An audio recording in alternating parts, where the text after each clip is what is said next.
Querido Deus, eu queria te agradecer por a gente estar começando mais uma semana na Tua presença, Senhor.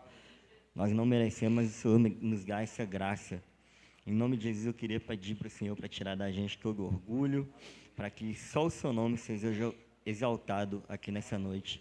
Use o Teu Filho como ferramenta para transmitir a Tua palavra. Em nome de Jesus, amém.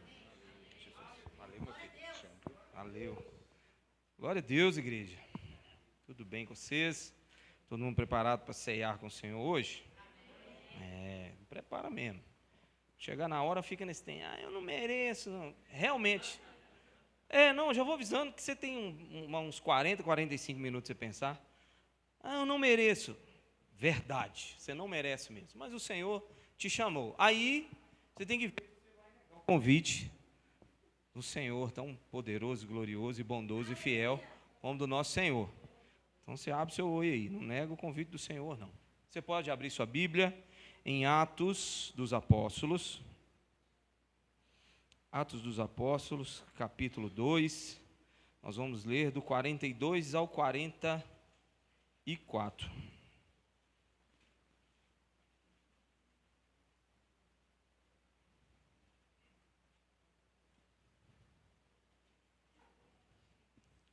Atos 2, do 42 ao 44. Do 47, tá bom? 42 ao 47. Diz assim: eles se dedicavam ao ensino dos apóstolos e à comunhão, ao partir do pão e às orações. Todos estavam cheios de temor e muitas maravilhas e sinais eram feitos pelos apóstolos. Os que criam mantinham-se unidos e tinham tudo em comum.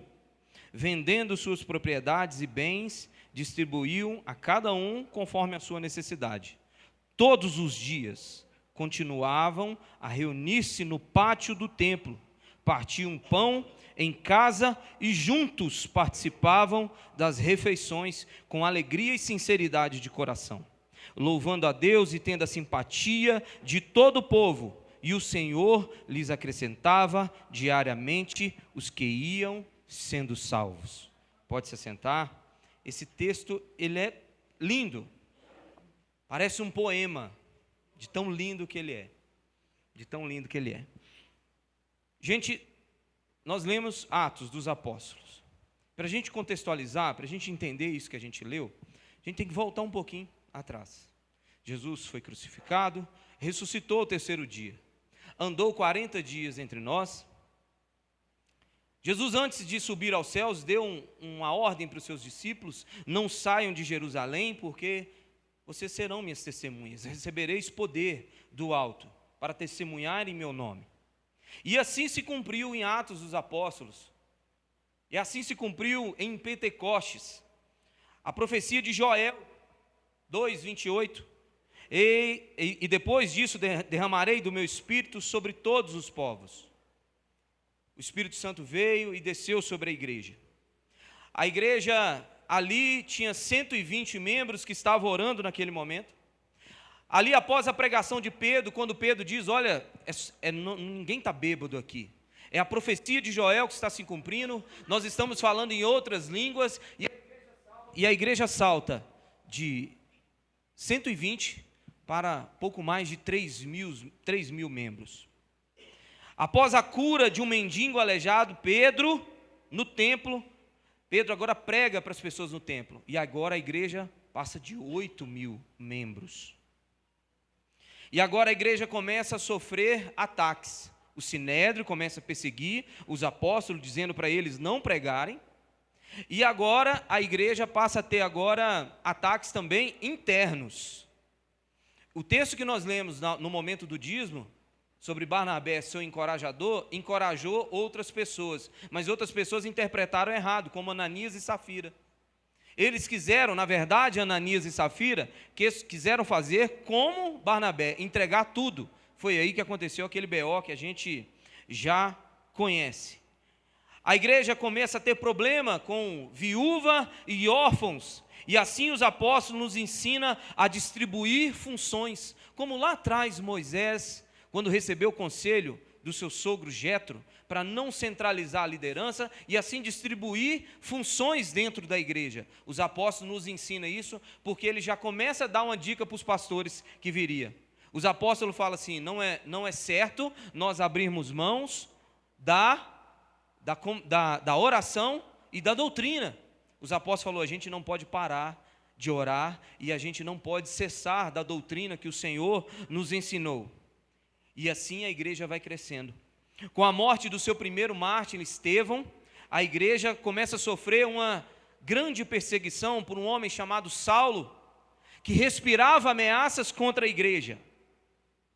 E assim, através dessa perseguição, o evangelho começa a ir a cada vez mais longe e alcança os gentios. Há um concílio em Jerusalém, agora, para acertar a teologia assim pregada para esses gentios, e a igreja agora alcança Roma, alcança a Europa, que alcança a América, que nos alcança. Louvado seja Deus. Então, a nossa história que estamos vivendo aqui hoje começa aqui, nesse texto que nós lemos hoje. Ou seja, agora a igreja avança e com várias outras pessoas, com todos os apóstolos. E a Bíblia, no livro de Atos, o evangelista Lucas vai citar ainda outras pessoas que contribuíram para o avanço da igreja. Enéas e Dorcas, Cornélio, Barnabé, Silas, Timóteo, Lídia, Priscila e Áquila e outros. E assim o evangelista Lucas, do jeito que ele mostra no seu terceiro evangelho, o evangelho de Lucas, o que Jesus fez em Atos, ele mostra o que Deus está fazendo através da sua igreja, ou seja, através de mim e através de você. Aí, esse texto que nós lemos agora faz sentido. E todos perseveravam na doutrina, na comunhão, no partir do pão, e todos os dias reuniam. Era essa igreja, dentro desse contexto de perseguição, dentro desse contexto de avanço, de muita generosidade, que culmina nesse texto que nós lemos. Ensino, comunhão, mesa, oração e milagres. E assim a igreja de Deus avança até os dias de hoje, para a glória do teu nome. É assim que a igreja avança. Mas uma coisa a gente precisa refletir nessa noite. A gente está perdendo como igreja a essência do que é ser igreja. Preste atenção, a gente está perdendo a essência do que é ser igreja. E isso eu não estou atribuindo a nenhuma conspiração, tem gente agindo contra a igreja. A gente sabe que é Satanás, mas eu não quero trazer para esses termos assim, essa teoria da conspiração. Mas é só uma igreja com homens caídos, liderado por pastores que são pecadores, como eu, como o pastor Robson, como todos vocês, que assim, muitas das vezes, a gente vai perdendo, aos poucos, a simplicidade do evangelho, do que é ser igreja, simples assim. A gente precisa entender que a gente vai caminhando, e certo momento da nossa vida, a gente vai saindo dos trilhos, e o Senhor quer colocar a gente nos trilhos de novo, sem maluquice. Não, é que está acontecendo, não sei o quê, existem pessoas, não, é eu e você. Nós começamos a mexer com as coisas, aí aos pouquinhos nós vamos se desviando do que é a essência, do que é a verdade. Sim ou não? Sim. Mas aí você pode dizer para mim essa noite, Elvis, sobre isso, igreja, comunidade, sobre comunhão, sobre estarmos, sobre ser a essência da igreja, não resolve em nada. Você, como pastor, não está trazendo resposta para nenhum dilema da minha vida. Você está errado, se você estiver pensando assim. A palavra de Deus diz assim: como é bom e agradável quando os irmãos convivem em união, é como óleo precioso derramado sobre a cabeça, que desce pela barba, a barba de Arão, até a gola das suas vestes. É como o orvalho do Hermon, que desce sobre os montes de Sião. E o final do texto diz: ali ele concede a sua bênção. Óleo, que o texto diz, significa capacitação para a igreja, é o óleo. que se ungia, que ungiu Arão como sacerdote, é a capacitação do céu, ou seja, na igreja, capacitação. O orvalho, o Monte Hermon, citado aqui, é um monte muito alto, e lá em cima nevava, a umidade é muito grande, e o texto diz assim, é como o orvalho do Hermon que desce sobre os montes de Sião, um lugar extremamente árido, ou seja, a vida que havia em Sião, vinha desse Monte Hermon, dessa umidade densa que vinha de lá para cá, e o salmista está usando isso como poema, dizendo assim, a vida que vem de lá. Então sobre a igreja é capacitação, a vida, ou seja, na unidade, na comunhão, a bênção. É uma plataforma de Deus te abençoar, é uma forma de Deus te abençoar, através da igreja, da comunhão. E você não precisa entender toda a complexidade da igreja em um momento assim, agora, sobre essa pregação. Tem coisa na vida que a gente só precisa viver, a gente não precisa entender tudo a princípio, a gente só precisa viver. Quando você aprende a dirigir, você entra no carro, bate na chave e dirige, apenas dirige. Como que ele funciona? Você sabe como é que ele funciona? Motor a combustão, tem um cabeçote e válvula de entrada, você sabe disso tudo? Não, você só entra, bate na chave e anda, e curte, vive aquele carro, liga o som, acelera, freia. É a igreja. Para de ficar tentando complexar o negócio, viva a igreja. Na igreja tem capacitação, na igreja tem bênção, na igreja tem... É a forma que Deus usa para te abençoar em muitas áreas. Ou seja, tem coisa que você vai viver na igreja que você não vive sozinho. Quantos entendem isso? Não, pastor, eu lá em casa... Não, você lá em casa, na sua casa, beleza. Você pode orar, você é muito abençoado. Mas deixa eu te contar. Tiago diz que para haver cura de pecados, é preciso a gente confessar-vos uns aos outros. Como é que você vai confessar? Igual o Chaves, comprando churros? Quem já assistiu? Você vai botar uma mesinha assim e vai falar, rapaz, eu tô com uns negócios errados aí. Aí vai virar para o outro, vai correr do outro lado e falar assim, é mesmo? Me conte. Aí vai voltar para o outro lado, você vai ficar de jeito? Ou seja, é bênção que só se vive na igreja. É bênção que só se vive em comunhão. É vida para você, senhor. A unidade, o salmista está dizendo, quão bom e quão agradável, que os irmãos convivem em união, é como o orvalho que vem do irmão. É vida que vem sobre a sua vida, sobre a sua casa, sobre a sua família. Então não venha me dizer que a resposta, que o que você está buscando não está na igreja. Está aqui, na igreja, nesse lugar simples, numa rua sem saída, de um bairro simples, de gente simples. É aqui está a bênção que você está precisando. Aqui está. Mas antes... é preciso a gente entender algo que o texto diz. No começo do versículo 42, ele diz assim, e se dedicavam. Outras versões vão dizer, e perseveravam. Então, antes de a gente decorrer em toda a lista que o evangelista Lucas dá, é preciso a gente entender o conceito de perseverar, de não desistir, dedicação. No grego, a palavra proscartério, ação, continuar, ação habitual. É muito usado na Bíblia essa expressão quando vai falar sobre fé, perseverar na fé. Está firme no Senhor, é a mesma palavra usada aqui em Atos dos Apóstolos, para a vida em comunhão, perseverança, dedicação. Mas a tristeza, eu sei,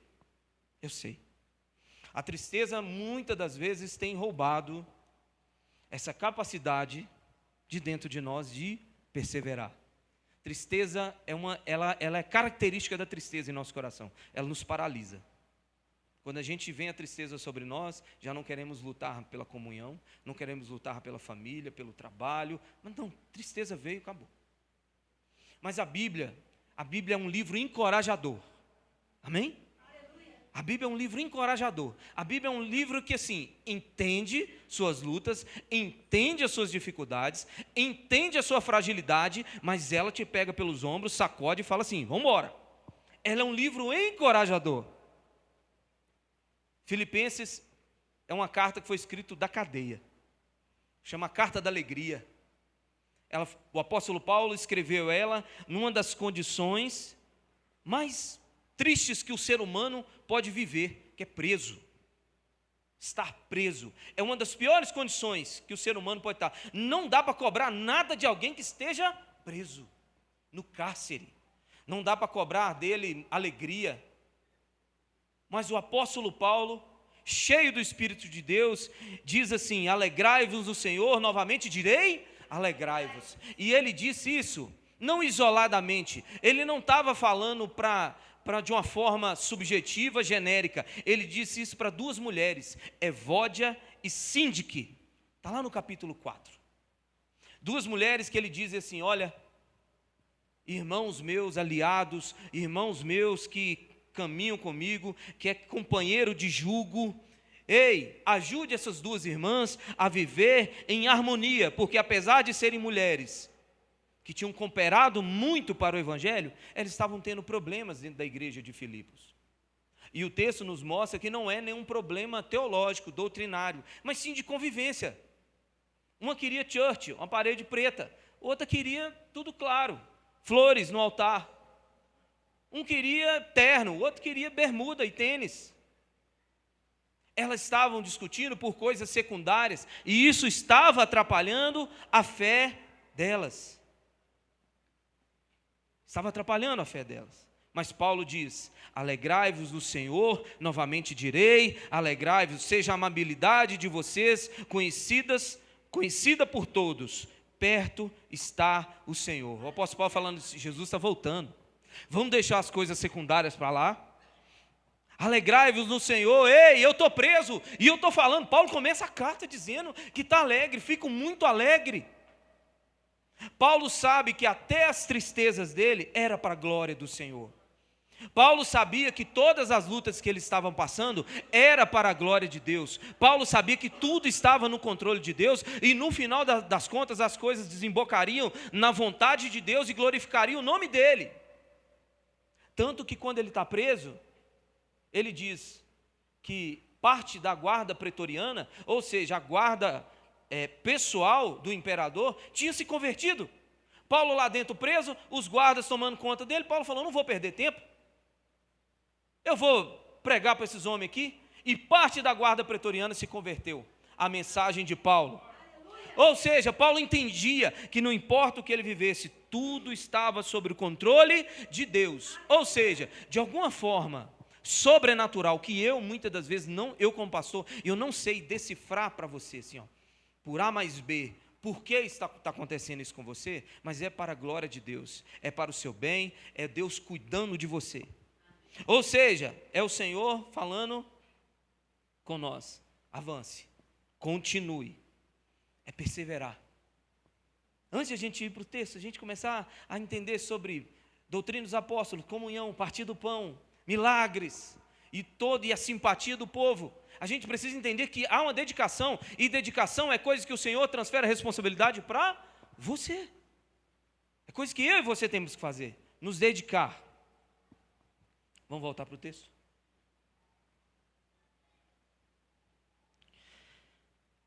Temos um problema.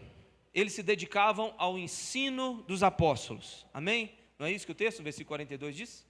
Eles se dedicavam ao ensino dos apóstolos. Vamos falar um pouquinho de doutrina? Vamos falar um pouquinho da palavra de Deus? Ano passado foi o ano do conhecimento. A gente sabe que sem conhecimento não tem como avançar como igreja. Sem conhecimento não tem como criar bases sólidas. Sem conhecimento a gente perece. Se a verdade nos liberta, é fácil de entender que a mentira escraviza. A falta de entendimento da palavra do Senhor nos escraviza. Ou seja,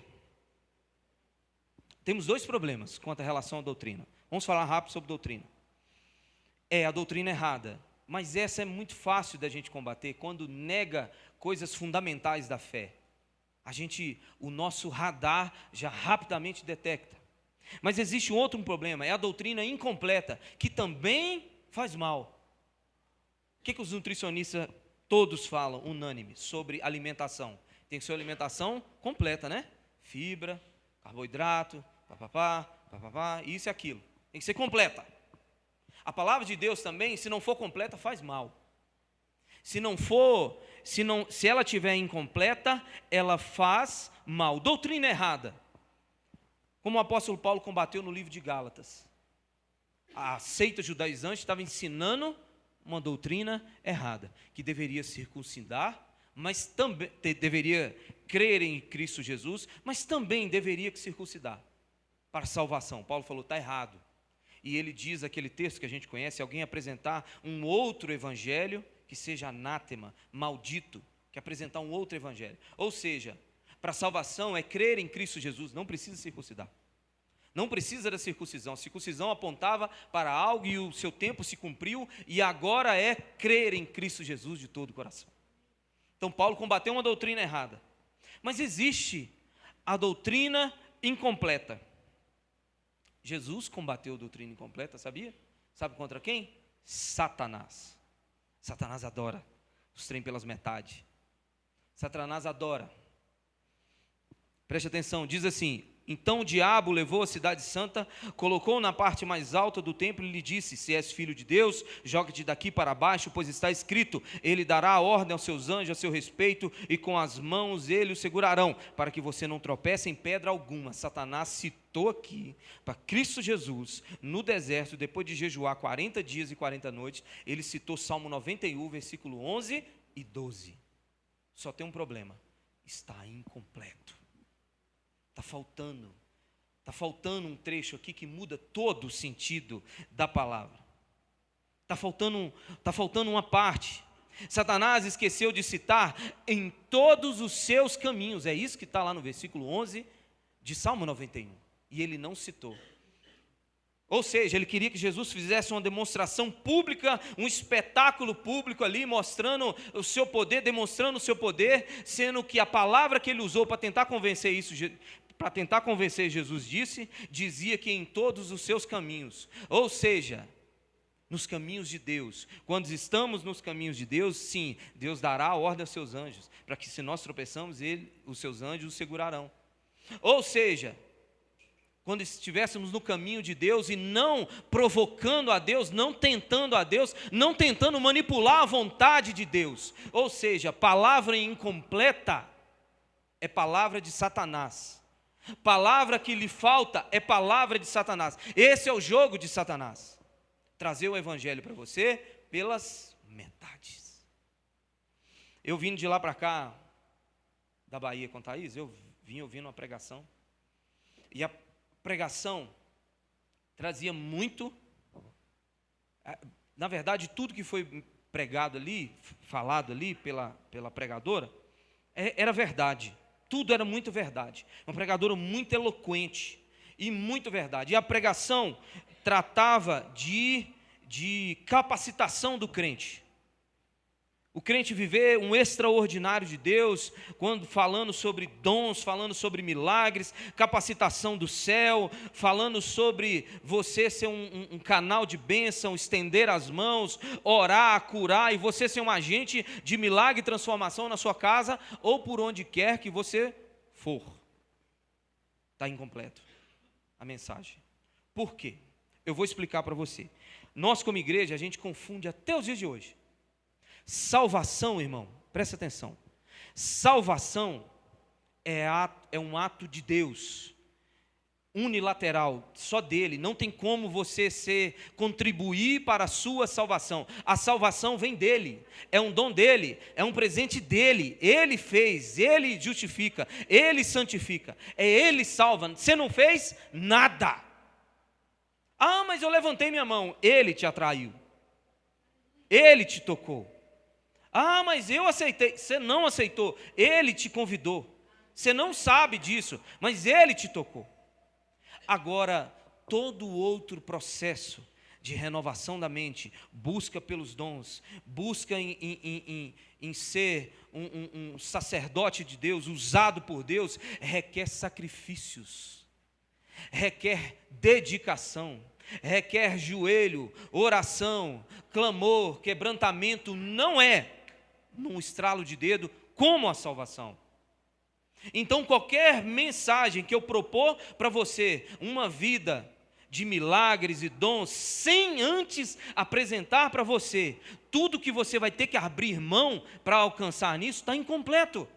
Que é a mesma coisa de eu chegar aqui, se eu estivesse diante de uma sala de aula, de uma faculdade, de alunos que estão almejando a medicina, ser médico, e tentar falar para vocês que vocês vão ser assim. É só vocês querer. Pergunta para um médico o quanto que ele teve que se dedicar, o que ele teve que abrir mão, quanto que ele teve que estudar, buscar, para ser o que é, para ser um médico. Então é mentira eu dizer para você que você pode alcançar sem antes abrir mão, sem antes santidade, sem antes amar o que Deus ama. Sabe o que Deus ama? Comunhão. Sem amar o que Deus ama. Jesus falou assim: Pai, dê-lhes a glória que me destes, para que o mundo reconheça que nós somos um, assim como eu e o Senhor somos um. Jesus com o Pai e com o Espírito, eles tinham comunhão. Gênesis 1, 26, façamos o homem, a nossa imagem e semelhança, eles eram um com o Pai. Amar o que Deus ama, amar a sua igreja, amar a comunhão, amar os irmãos, santificação, busca, joelho, entendimento da palavra. Entendimento da palavra, buscar. Pastor, não entendo, mas é muito difícil mesmo. É um livro santo, escrito por Deus, são palavras de Deus. Aqui, você quer interpretar ela assim, como você lê alguma coisa lá nas redes sociais? Uma legenda de uma foto de um amigo seu, é difícil a interpretação. Por isso que precisa de muito clamor, muita ajuda, muita busca, muita humilhação. Dizer para o Senhor, não sei, me ajuda. Buscar de quem conhece. Aí assim, meu irmão, aí nós começamos a viver umas paradas diferentes. Aí você começa a orar para uns negócios começam a acontecer. Você está um dia orando em casa, você começa a falar de um jeito que você não falava antes. Você começa a dar umas profetizadas, os trem começa a acontecer. Aí as coisas começam a andar. Mas é um evangelho, se eu não fizer isso, se torna um evangelho incompleto. Ou seja, eles perseveravam na doutrina dos apóstolos. Nós somos uma igreja apostólica, sabia? Não romana, mas apostólica, que crê na doutrina dos apóstolos, porque eles ouviram de Jesus, como Jesus disse para eles: ora, vão, ensinem tudo o que eu vos ensinei, batizando-os em nome do Pai, do Filho e do Espírito Santo. Ensinando tudo que eles ouviram do Pai, eles estavam transmitindo. Tudo. Então eles perseveravam na doutrina dos apóstolos. Perseveravam, havia um esforço. Não é os apóstolos ensinando e os caras assim. Você viu o Borussia ontem, Real Madrid? Nossa, Borussia quase ganha só. Não, eles estavam aqui, ó, de ouvidos atentos, prestando atenção, ouvindo tudo. É uma perseverança, irmão. Vamos continuar? E eles dizem assim, eles se dedicavam à comunhão. No 42, no 44 diz assim, os que criam mantinham-se unidos. O 46 diz assim, todos os dias continuavam a se reunir-se no pátio do templo, partiam o pão em casa e juntos participavam das refeições com alegria e sinceridade de coração. Comunhão, eles tinham comunhão. E eu quero explicar algo para você. Comunhão é diferente de unidade.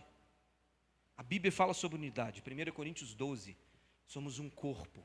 Assim bem ajustado. Somos um corpo, onde o cabeça é Cristo Jesus. Estamos ligados um no outro. Isso é unidade. E unidade é unidade de propósito, de pensamentos. Cremos no mesmo Senhor, no mesmo Deus. Há um só Senhor, há um só Espírito. Cremos no Senhor, é unidade. Eu tenho unidade, por exemplo, com os irmãos que vieram da presbiteriana. Aqui, nós cremos nas mesmas coisas, no Espírito Santo de Deus, no Deus triuno. Nós cremos, eu tenho unidade com a igreja, por exemplo, nós temos com a Igreja Batista da Lagoinha. Cremos no Senhor, cremos no Deus, cremos que Jesus veio e morreu para pagar uma dívida. O escrito de dívida que era contra mim e contra você. Agora, comunhão? Não, eu não tenho comunhão com eles, não. Comunhão tem com vocês. Nós estamos juntos. O texto sugere que mais do que ceiar, o partir do pão, eram refeições, eram momentos juntos que culminavam na ceia do Senhor. Os caras andavam juntos, ó. Tinha grupo do WhatsApp. O texto sugere isso. Temos que andar com o crente, conversar com o crente. E juntos participavam das refeições, como o texto diz. Nosso modelo de culto, esse modelo aqui, que nós participamos aos domingos, de 1h30, 2 horas no máximo, não nos permite viver toda a comunhão. Esse texto que nós lemos agora de Atos, nos mostra, não que a igreja primitiva fosse perfeita, tá, gente? A gente tem que parar com esse saudosismo da igreja primitiva. A igreja primitiva tinha Ananias e Safira, gente mentindo dentro da igreja. A igreja primitiva tinha, eles não sabiam julgar os problemas de dentro da igreja. 1 Coríntios, lê a carta, 1ª e 2ª carta de Coríntios. Fala assim, meu Deus do céu, é a igreja primitiva. Tinha incesto dentro da igreja primitiva, sabia? Um homem foi expulso da igreja primitiva, o apóstolo Paulo diz assim, olha, tirem ele do meio de vocês, para que talvez o corpo dele seja salvo no último dia. Então assim, era uma igreja de muitos problemas. Ceia, eles tinham problema com ceia, eles tinham problema com dons, eles tinham problema com um monte de coisa. Então não é perfeito, mas a igreja primitiva, o começo da igreja é o Senhor botando uma placa na estrada da nossa vida, apontando para qual direção a gente teria que caminhar. Doutrina dos apóstolos e comunhão.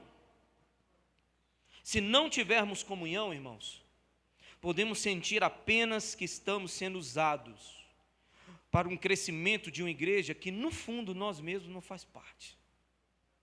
Senão a gente não faz, a gente fala assim, eu estou sendo usado. Eu estou sendo usado como um número aqui, para preencher essa cadeira, para ficar bonito nas fotos. Se você não tiver consciência de doutrina, de comunhão, não amar o que Deus ama, não se esforçar, não dedicar para isso, você vai sentir um número. Não, eu estou lá para... Assim, eu estou lá. Você tem que fazer parte. Em nome de Jesus, cara. Em nome de Jesus Cristo de Nazaré.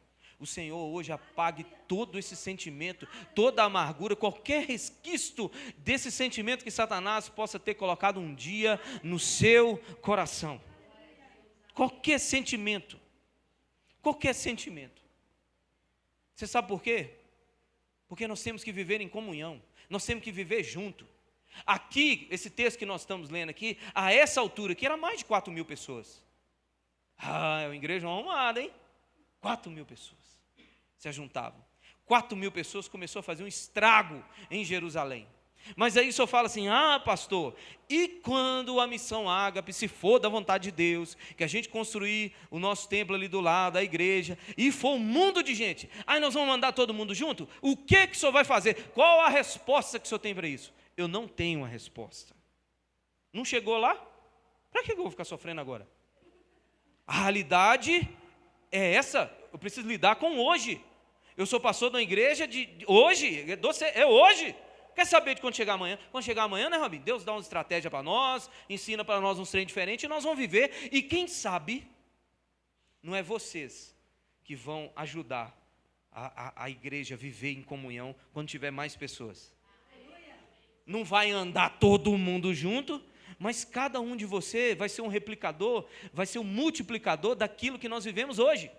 Você vai chegar para as pessoas e falar assim, ei, eu sou do começo, eu sou lá de trás, quando eles estavam todos reunidos numa sala, né? Eu sou daquela época, então não tem negócio de ir embora não, vai ficar aqui um pouquinho, conversando com nós. Quero saber da sua vida, quero saber onde você mora. Quem sabe é vocês que vão multiplicar essa cultura, que quem começou foi o pastor Robson. Isso vem dele e da Vanessa. É dos dois. A igreja não tem a cara do pastor? Isso aí a igreja tem a cara, a nossa igreja tem a cara do pastor Robson. E quem sabe você não vai aprender e vai passar isso para frente? Quem sabe não é você, quem sabe as carinhas que nós estamos vendo aqui, não são os pastores, não são os obreiros, não são quem vai fazer a coisa acontecer quando o negócio ir para o outro lado lá. Quem sabe Jesus não está fazendo meio que um QG, um quartel-general aqui, ensinando o soldado, sabe, treinando pouca gente para uma obra muito grande, como Gideão fez. Pouca gente para fazer um estrago muito grande. Então fique esperto, irmão, não espera a coisa acontecer não, faça parte agora. Não espera chegar lá, não, fala assim, não, é mesmo, hein? Eu vou pedir o pastor Ró para me ajudar a fazer um negócio. Começa agora só.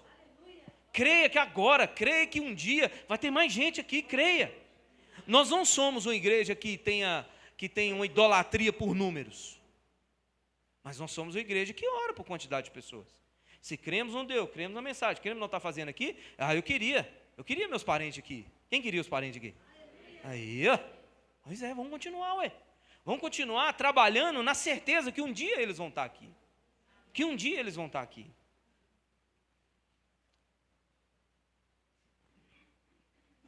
Dedicar, irmãos. Se dedicar. Dedicar tem a ver com desgastar. Dedicar tem a ver com desgastar. A palavra do Senhor diz assim: sejam completamente humildes e dóceis e sejam pacientes, suportando uns aos outros. Façam todo o esforço para conservar a unidade. E eu quero fazer uma observação. Está em Efésios 4. Façam todo o esforço para conservar a unidade, para conservar a comunhão. Ou seja, se fosse automático, o apóstolo Paulo falava assim, ele iria falar, faça um esforço para conservar, é porque existe a probabilidade disso se desgastar, isso não conservar, é óbvio. E ele diz assim, façam todo o esforço para conservar a unidade do Espírito pelo vínculo da paz, pelo vínculo da paz, suportando uns aos outros. É isso mesmo. É isso mesmo. Aqui é um lugar que você tem que se esforçar. Eu tenho que me esforçar. Eu e o pastor Robson, mais do que qualquer um de vocês. Que nós lidamos com todos vocês. Vocês, de repente, não lidam com todos, mas só com alguns. Então, tem que se esforçar. Tem que olhar um para o outro assim, e falar assim, você de novo. Mas me esforçar. Me esforçar. Porque muitas das vezes uma igreja não é um lugar das pessoas mais legais do mundo. Não é o lugar das pessoas perfeitas. Não é o lugar das pessoas mais agradáveis. Como diz na quarta-feira, é caverna de adulão. Aqui é gente de tudo que é jeito. Eu, Robinho, Barbosa, Vanessa, Júnior, Dani. Tem que conservar. A gente tem que se esforçar para conservar. Tem que se esforçar. Agora o problema é que queremos muitas vezes sugar do outro e não darmos nada nessa comunhão. Tem a ver com partilhar. O texto diz que tinham tudo em comum. Eles vendiam suas propriedades. Eles tinham tudo em comum. Eles não tinham problema com o que é deles, o que não era. Era tudo em comum. Para termos comunhão de verdade, irmão, é preciso a gente dar alguma coisa. Não só receber, é preciso dar alguma coisa. Esquece do que você tem para receber, é preciso dar alguma coisa. É preciso dar um pouco de Jesus para alguma coisa. E todo nascido de novo tem alguma coisa para dar. Todo aquele que se converteu tem alguma coisa para oferecer. Tem um pouco de Jesus dentro dele para dar para alguém. Todo mundo, não importa quanto tempo que você começou a caminhar com Deus, ontem, hoje, 10 anos, 20 anos, 30 anos, não importa, você sempre tem alguma coisa. Eu sempre ouço falar de um transtorno chamado, eu sempre ouço falar, os meninos, Júnior sempre já comentou isso comigo, sobre o transtorno narcisista. Eu li hoje, eu falei assim, me bateu uma curiosidade, falei, Deus, por que o Senhor está me incomodando para me ler sobre isso? Eu li sobre o mito de Narciso. Narciso era um homem muito belo, muito lindo, que ele não queria ninguém. Ele não queria ninguém, não queria namorar com ninguém, não queria casar com ninguém. Um dia ele olhou para o espelho d'água e viu quanto ele era bonito. Viu quanto ele era bonito. E não queria mais ninguém, porque ele ficava só ali contemplando a si mesmo. Contemplando a si mesmo. Só que ali ele morreu de fome e sede. É uma história. Aí baseado nisso, existe. E sabe qual é os sintomas? Eu li lá hoje, na internet. Intensa concentração em si mesmo. Busca incansável pelas próprias necessidades, sem se preocupar com o próximo. Autoestima, aparência, insegura. Dependência de afeto, isso aqui que eu mais gostei. Dependência de afeto e amor do outro, para manter o sentimento de si mesmo. E, ao mesmo tempo, não se preocupa com a necessidade do outro. preciso falar mais? Vou falar mais um. Sensação de direito e exigência de admiração constante e excessiva. Gente, a Bíblia dá um nome para isso. O homem caído. Pecador. E todos nós, eu percebi, em algum momento da nossa vida, ou agora, ou em algum momento, ou não em todas, mas alguma coisa dessa que a gente já transitou, esse sentimento já passou pelo nosso coração. E é isso que atrapalha. É isso que atrapalha a comunhão. São sentimentos como esse. Deus quer usar a comunhão, irmão, para mudar a sua vida. Deus quer usar a comunhão para mudar sua vida. Deus quer usar gente. Presta atenção que eu estou falando com você. Tem coisa que Deus quer transformar na sua vida, que Ele não vai fazer você lá na academia, Ele não vai fazer você no trabalho, Ele não vai fazer quando você está dormindo, Ele vai usar gente. Ferro afiando ferro. É com gente que a gente muda. É com pessoas. Não existe espiritualidade isolada, sozinho. Quer medir o nível de espiritualidade da pessoa? É saber o tanto que ela se isola. O provérbio diz assim: quem não gosta de estar em companhia dos outros, só se interessa em si mesmo e rejeita todos os bons conselhos. Você precisa de gente. Existem fraquezas suas, preste atenção que eu vou falar. Existem fraquezas suas que você tem de ciência. Tem fraqueza sua que você sabe, fala assim: eu sou fraco nessa área. Sou muito fraco nessa área. Eu sou explosivo, eu sou um pouco maldoso, tudo que as pessoas falam eu levo para o lado da maldade. Eu tenho uma mania de querer sobressair, de ganhar em tudo, eu nunca quero perder, eu sempre quero vantagem. Às vezes você tem essa ciência. Mas tem fraqueza em você que você só vai descobrir aqui, ó. Aqui nesse meiozinho aqui. No meio de nós. No meio de nós. Quando você solta aquela piadinha de duplo sentido e ninguém olha, ninguém ri, todo mundo olha para você. Você está arrumando, velho? Aí você descobre, fala: meu Deus, eu sou um depravado. Sabe? Ontem a gente estava num lugar, todo mundo pescando. Todo mundo pescando, todo mundo pescando, todo mundo pescando, e tal, eu vi um grupinho de gente lá, aí na hora que o cara falou assim: joga a vara, aí o outro, a vara, não sei o quê, eu falei: meu Deus, nós aqui, o povo de Deus, nem passou pela nossa cabeça, essas bobajadas, e aquele tanto de homem bobo, aquelas mulheres bobas lá, e às vezes você não tem noção, porque é um meio que você vive, já virou um normal, o absurdo já virou normal para você. Onde você vai descobrir isso? Você chega no meio do povo de Deus, você vai descobrindo isso. Então tem fraqueza em você que você precisa do outro. Aleluia. Glória a Deus. Aí, só vai falando glória a Deus, mesmo sem querer, vai falando. Aleluia. Continuando o texto. No 43 diz assim: todos estavam cheios de temor e muitas maravilhas e sinais eram feitos pelos apóstolos. Aí, pastor, agora eu quero ver o que o senhor vai arrumar. Porque se nós, comunhão dá para nós ter. Doutrina dá para nós ter. Nós pode andar até junto, nós podemos fazer uns negocinhos aqui. Mas e os milagres que naquela época não tinha? Você sabe qual foi um dos maiores milagres que impactou toda Jerusalém e Judéia naqueles dias? Um homem chamado Saulo de Tarso tem encontrado com Jesus na estrada de Damasco. Teu encontro com o Senhor.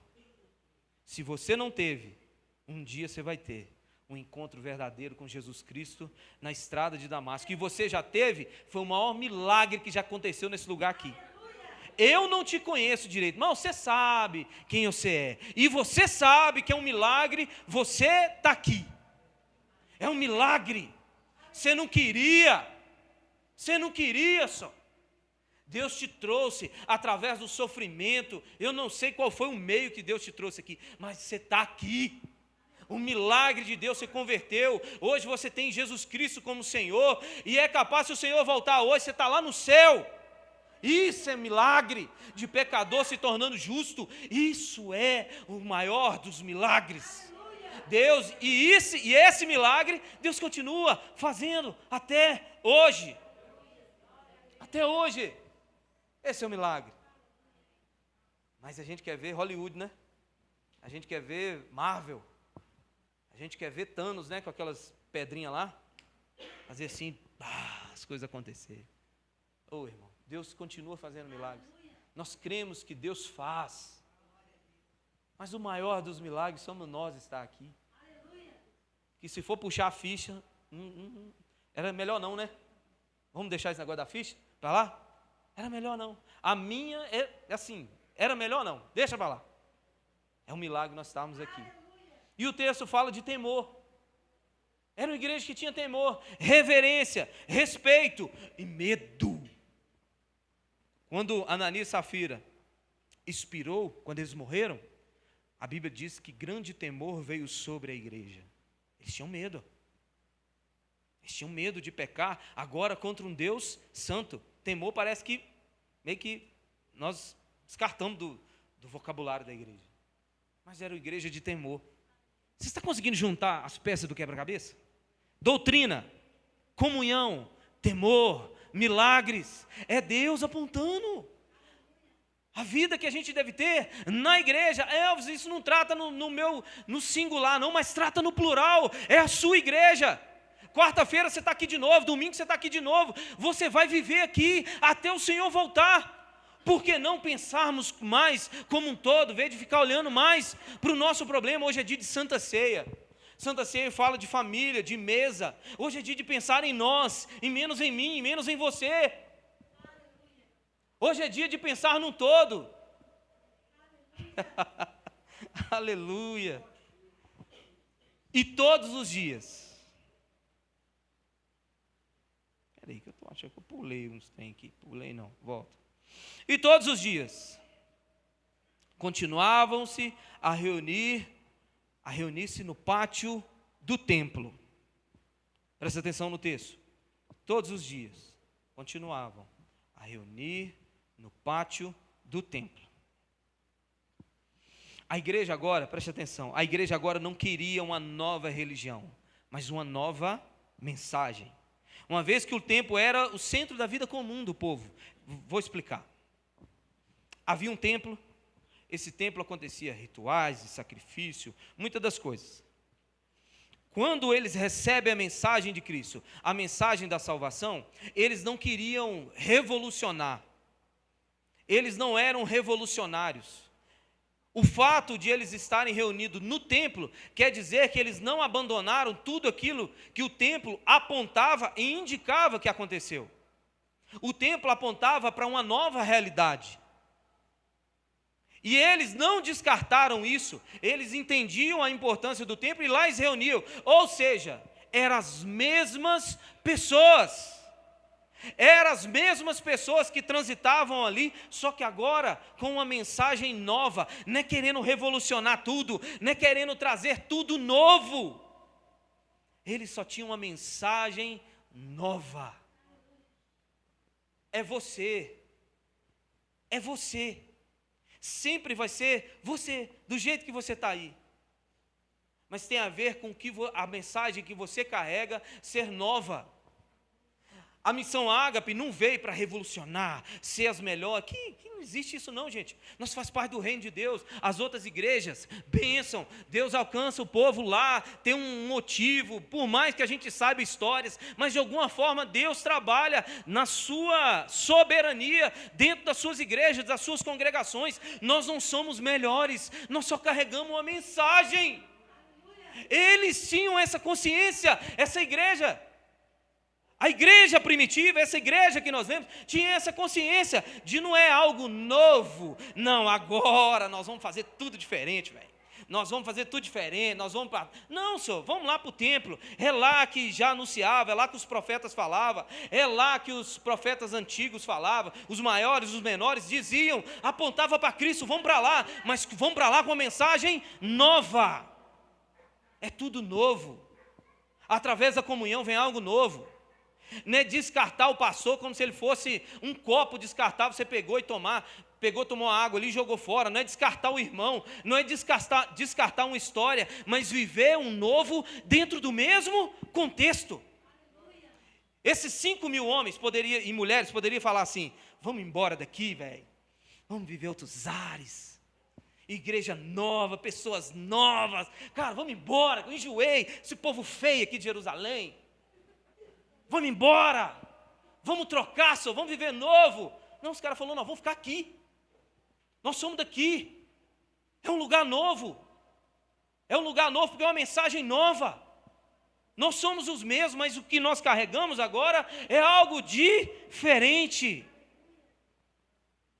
Esse ensino estende através da nossa vida, da nossa família, do nosso casamento. Não é trocar, é viver algo novo. Família, presta atenção, família a gente não escolhe. Você nasce com seu pai, com sua mãe, com seus irmãos. Você não escolhe, você não pediu. Você lá dentro do seu pai, lá você não falou assim, eu quero nascer numa família assim. Não, você nasceu. Na igreja é a mesma coisa, você nasceu numa família. Deus te jogou aqui dentro, você não escolheu. É a família, é a sua família. Boa, ruim, perfeito ou não, é a sua família, é a sua igreja, é a comunhão. Ame isso porque Deus ama. Ama a comunhão porque Deus ama a comunhão. Era uma igreja que orava. Era uma igreja que orava. O evangelista Lucas, em todo o livro de Atos, ele mostra que a oração era vital para a igreja. Todos eles se reuniam sempre em oração, com mulheres, inclusive Maria, mãe de Jesus, e com os irmãos deles. Então, indicaram 2 nomes, José, chamado Barsabás, também conhecido como Justo, e Matias.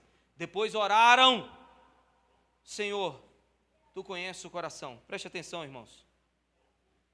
E quando Pedro é liberto do cativeiro, a Bíblia fala que eles começaram a orar, e depois de orarem, tremeu o lugar que estavam. Todo o livro de Atos, eu não vou ler todas as referências que eu coloquei, mas todo o livro de Atos é repleto da igreja orando. Vai somando, doutrina, comunhão, união, oração, temor. E nós até hoje insistimos em métodos, né? Nós achamos que se pintar de preto fica melhor, se pintar de branco fica melhor, se botar um louvor assim, se botar um louvor. Métodos é bom, Deus dá, Deus faz, Deus dá essa direção para a gente? Dá, mas nós precisamos de unção do alto. Para a nossa igreja crescer e sermos igreja verdadeira, nós precisamos de um milagre, nós precisamos de unção, capacitação, de Deus vir sobre nós. Métodos Deus dá, mas não faz. O que faz é o Senhor.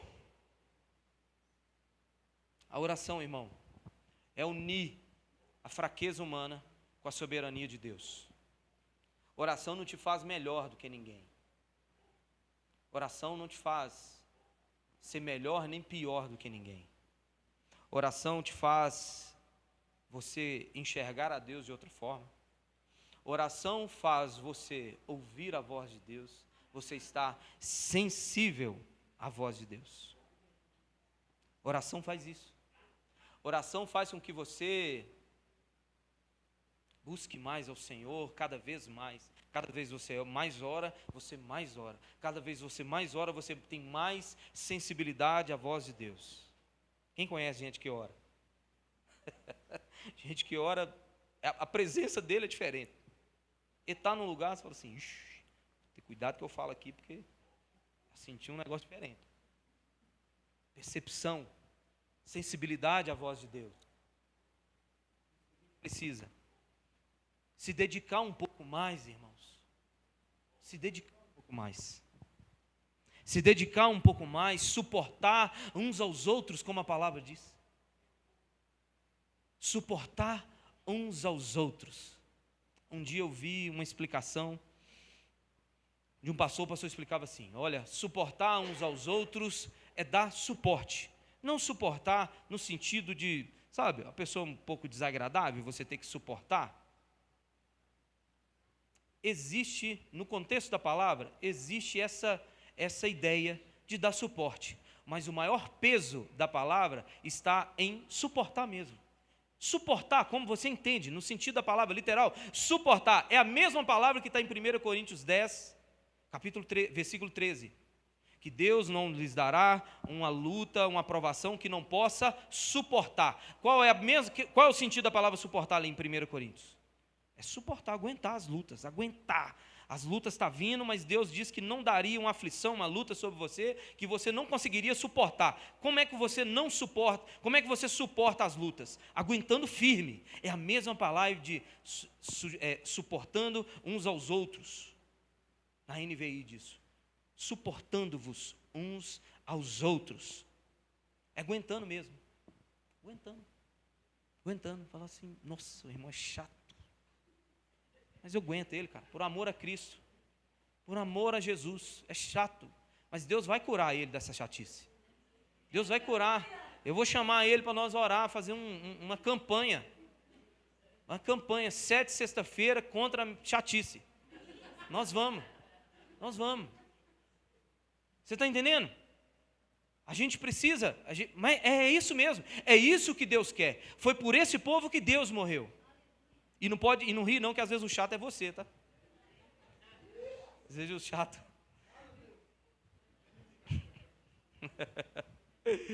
Oh, Jesus amado. Aleluia, irmãos. Eu tinha muita vontade de pregar esse sermão. Eu passei 15 dias na Bahia, meditando sobre isso.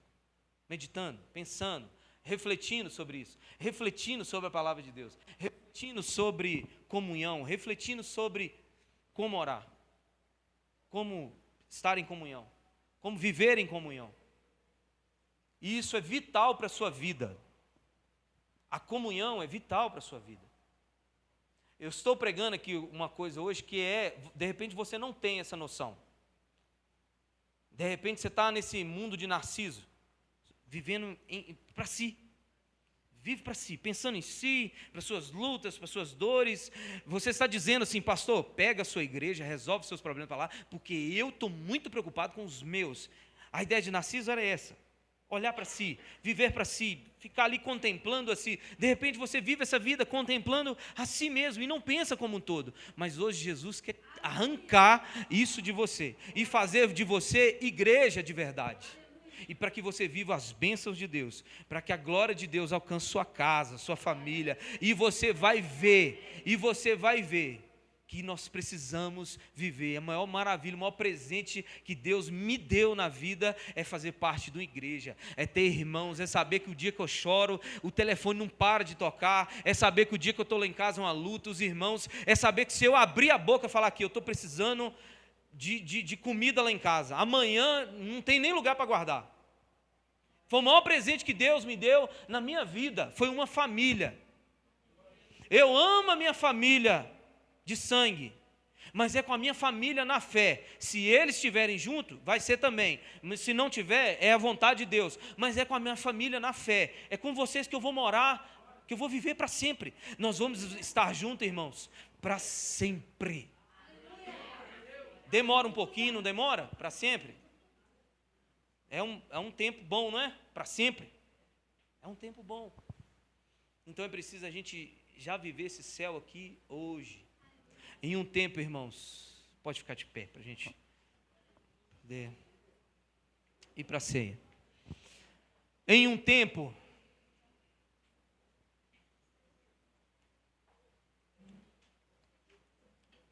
aleluia.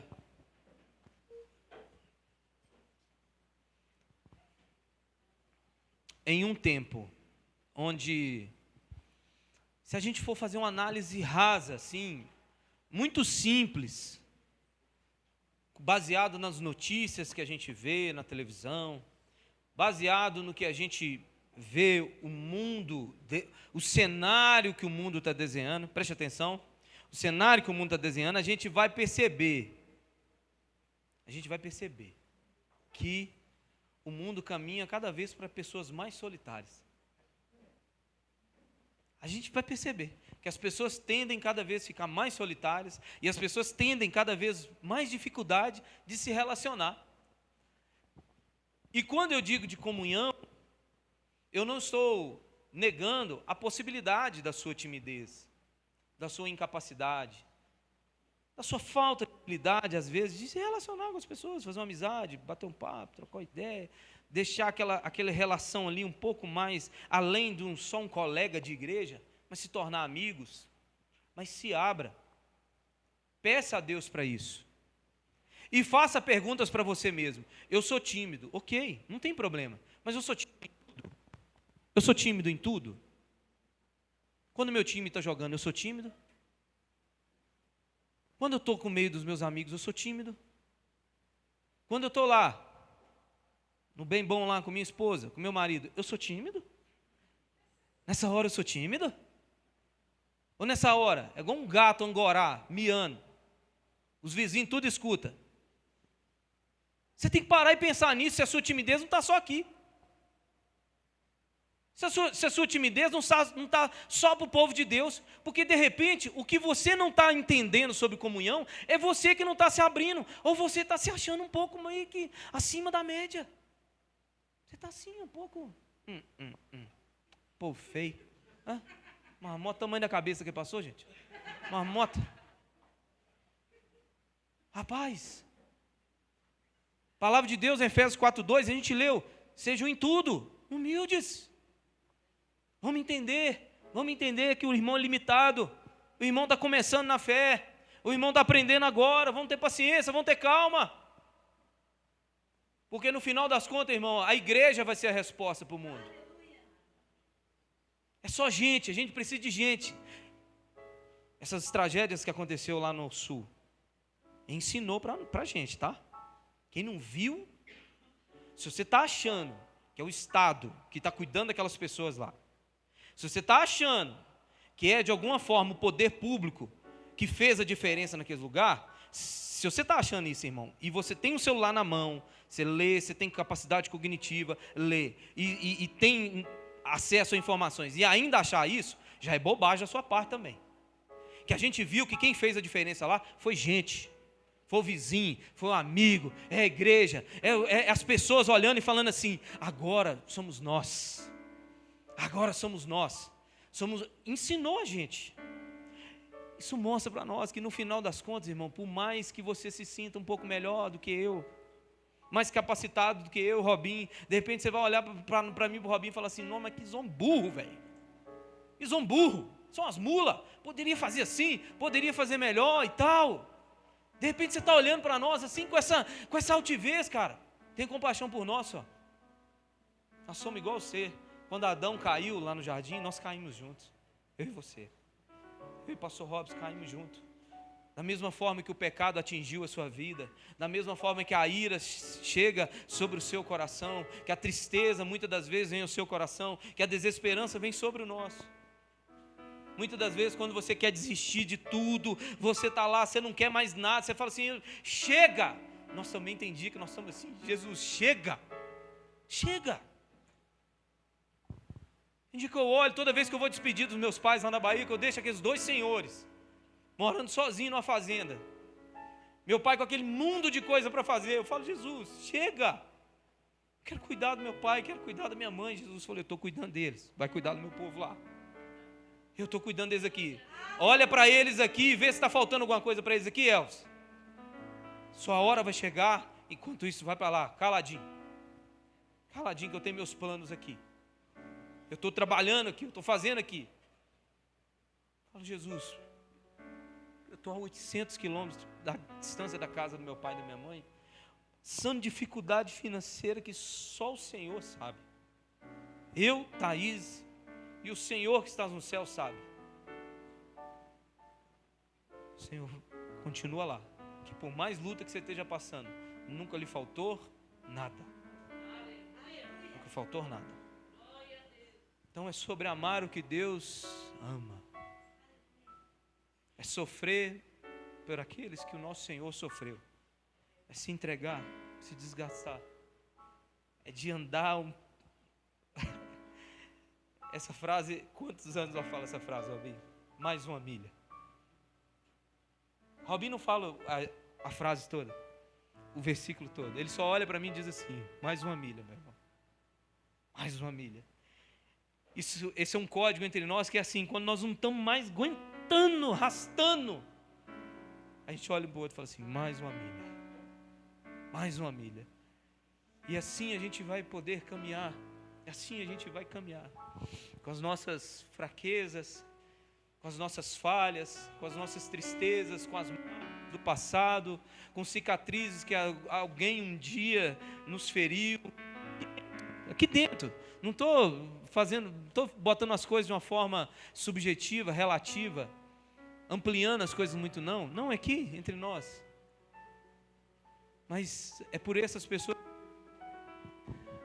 É por essa pessoa que te machucou que o Senhor Jesus se entregou na cruz. E entenda uma coisa, irmão, por mais que seja muito difícil, e eu sei que a sua capacidade humana não consegue chegar sozinho, você não consegue chegar a esse entendimento, mas o Espírito Santo de Deus, que está aqui essa noite, convencendo de todo juízo o pecado, vai te dar esse entendimento. Que por mais que você se sinta injustiçado, ninguém foi mais injustiçado que o nosso Senhor Jesus Cristo.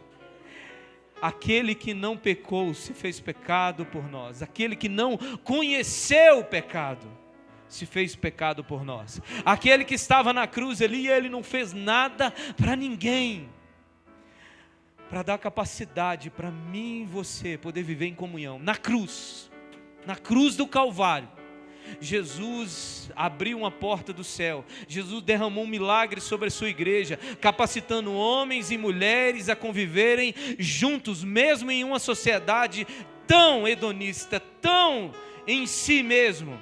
Deus capacita o seu povo a viver junto. Deus capacita o seu povo a viver junto.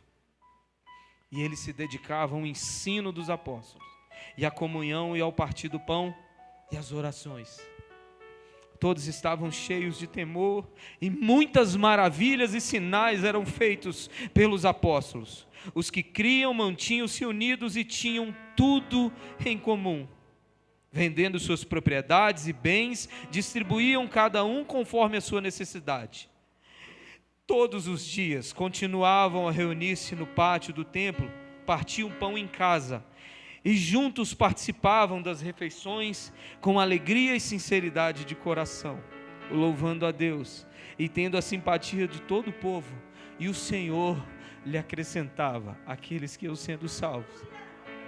Eu quero dizer, meu irmão, que eu te amo em Cristo Jesus, que ainda assim, dentro da minha limitação como um pastor, por às vezes não conseguir atender todo o seu anseio, por não ter dado uma palavra assim, uma palavra que poderia mudar a sua vida, como o dia que eu não te dei atenção, eu quero te dizer que eu te amo. Eu quero que você me perdoe em nome de Jesus. Eu quero viver com você até o último dia da minha vida, ou se assim o Senhor permitir, eu ver Ele voltar nas nuvens em glória e poder. Eu quero estar junto com você. Eu demorei mais de 35 anos para mim te conhecer. Eu demorei muitos anos da minha vida para te conhecer. Eu não sei toda a sua história. Eu não conheço os seus pais. Nós não nascemos juntos. Nós não brincamos na infância. Eu não consigo interpretar muitas das vezes o seu olhar como de amigos que já se conhecem há muito tempo, mas eu não sei porquê. Eu te amo em Cristo Jesus. Te amo muito. E o Senhor nos ensina a gente fazer algo, celebrar esse momento como igreja. É a ceia do Senhor. Thaís, você pode servir pra gente? Por favorzinho. Thaís, Vanessa, pode, Tati.